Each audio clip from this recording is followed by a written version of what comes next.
साथीहरू, आज हामी कुरा गर्नेछौँ केही टिप्स एन्ड ट्रिक्सको बारेमा। र भिडियो सुरु गर्नुभन्दा पहिला यदि तपाईँले च्यानललाई सब्सक्राइब गर्नु भएको छैन भने च्यानललाई सब्सक्राइब गर्नुहोस् र नोटिफिकेसन बेललाई अन गर्नुहोस्। साथीहरू, भिडियो अन्तिमसम्म हेर्नुहोस्। भिडियो मन पर्यो भने अन्त्यमा एउटा लाइक चाहिँ दिएर जानुहोस्। साथीहरू, हामी आइसकेका छौँ डेस्कटपतर्फ। तपाईँले स्टार्टमा थिच्नुहोस्। स्टार्टमा थिचेर तपाईँले नोटप्याड लेख्नुहोस्। नोटप्याड थिचेर तपाईँले देख्न सक्नुहुन्छ एउटा पपअप स्क्रिन आइसकेको छ। साथीहरू, अब यहाँ तपाईँहरूले मैले भनेकै कोड टाइप गर्नुपर्ने छ, जस्तो कि तपाईँ हेर्न सक्नुहुन्छ। साथीहरू, म त्यहाँ अब टाइप गर्नेछु। एकछिन साथीहरू, टाइप गरेको राम्ररी हेरिहाल्नुहोस्।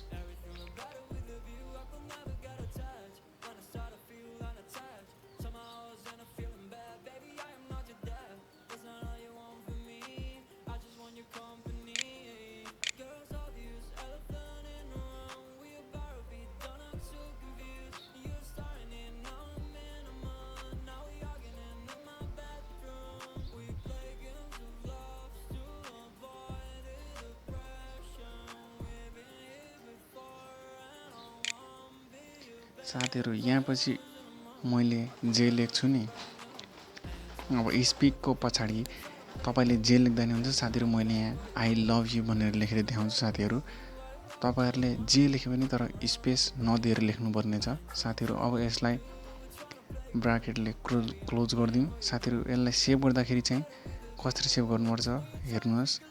यसलाई सेभ गर्दाखेरि अगाडि जे लेख्दा नि हुन्छ। साथीहरू, तर डट लगाइसकेपछि पछाडि चाहिँ भिबेस लगाउनु जरुरी छ। त्यस्तो लगाउनु भएन भने तपाईँको फाइलले वर्क गर्ने छैन।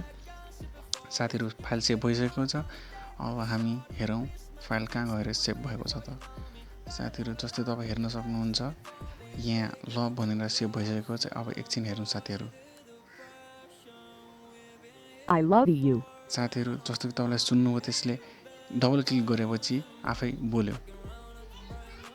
I love साथीहरू, you. फेरि सुन्न सक्नुहुन्छ तपाईँले, त्यसलाई डबल क्लिक गरेपछि फेरि बोलिहाल्यो। साथीहरू, तपाईँले स्पिकको पछाडि जे लेख्दा पनि हुनेछ र इमेलद्वारा आफ्ना साथीहरूलाई यो फाइल सेयर पनि गर्न सक्नुहुन्छ। अर्को ट्रिक रहेको छ नाम बिनाको फोल्डर कसरी बनाउने। यसको लागि साथीहरू, फर्स्टमा तपाईँ आफ्नो कम्प्युटरतर्फ जानुहोस्। आफ्नो कम्प्युटरमा थिइसकेपछि कुनै पनि एउटा डिस्क चुज गर्नुहोस्। जस्तै कि मैले यहाँ डी चुज गरेँ।